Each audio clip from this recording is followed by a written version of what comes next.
เอาไปทำอะไรครับเอาไปใช้ในการโฆษณาปราศัยหาเสียงออกสปอตโฆษณาออกทำเวทีโต้วาทีกันออกรายการโทรทัศน์ไม่มีซื้อเสียงมีแต่ชาวบ้านเอาเงินไปให้กลับมาเมืองไทยแล้วเป็นไงครับประชาธิปไตยรอบเข้ามาผู้สมัครอยากเป็นทำไงครับต้องเอาเงินไปให้ชาวบ้านมาเลือกแปลกไหมครับดีใจชาวบ้านมาเลือกเยอะนะครับเนี่ยมันแปลกแต่ผมไม่ได้โทษผู้สมัครนะครับมีใครอยากเห็นเงินบ้างผู้สมัครไม่มีนะครับไม่มีใครอยากเห็นเงินแต่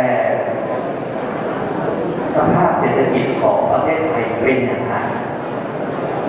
เรามีคนยากคนจนนะครับต้องหาเช้ากินค่ำวันไหนไม่ออกไปทำมาหากินไม่มีรายได้เพราะฉะนั้นถ้ามีเรื่องตั้งนี่อยู่บ้านกันครบเลยกลัวมาแล้วไม่เจอนะครับสภาพเศรษฐกิจไม่เหมือนกันต่างกับของภาคใต้มีการซื้อเก็บน้อยมากเกือบไม่มีเลยเพราะเศรษฐกิจเขาดีถ้าลงเห็นหน้าห้องสวนยางนะเป็นไงครับปีถนนที่อยู่นั่นเอา120พวกท่านบางคนทำสวนยาง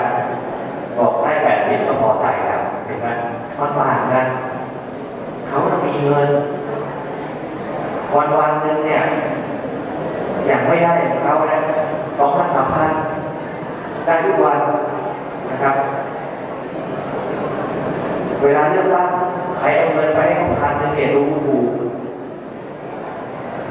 คนมีเงินน่ะใช่ไหมครับเอาเงินไปให้ดูถูกก็เหมือนกันเพราะฉะนั้นต้องฝากทุกท่านด้วยโดยเฉพาะท่านที่สมัครเป็นนายกและได้รับเลือกตั้งการแก้ปัญหาการซื้อสินขายเสียงก็คือการทำให้ชาวบ้านที่ท่านไปหาเสียงกันเขาแหละอยู่ดีมีอาชีพมีรายได้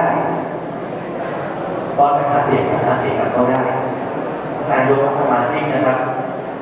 แต่พอได้รับเลือกตั้งแล้วไม่ช่วยเขาเลยท่านไปดูรายการโรงเรียนชีวิตทุกชีวิตสิครับเป็นไงตายาย2 คนมีลูก5 คนเลี้ยงไม่ได้เลยพ่อแม่แถมยังเอาหลานไม่เลี้ยงอาชีพก็มีอยู่เรื่อยๆอย่างที่คนชราคนละ500 600 บาทอีกนั้น6-7 ชีวิตเดือนละ500ถามว่าหน้าที่ใครดูแลครับหน้าที่อบตหน้าที่เทศบาลนะครับเพราะนั้นถ้าออกรายการทีวีว่าอบตไหนคนในอบตไหนได้ไปออกทุกชีวิตที่อายเขานะครับเป็นการกระจายว่าท่านนายกท่านสมาชิกเนี่ยไม่ไปช่วยเหลือไม่ไปดูแลเขาเลยอันนี้เป็นหน้าที่ของท่านก็ฝากท่านไว้นะครับ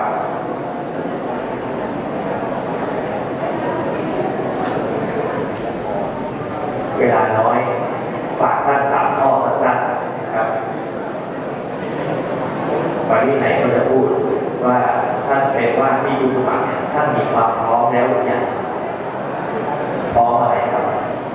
พร้อม3 ประการอย่างน้อยความพร้อมแรกพร้อมทางด้านร่างก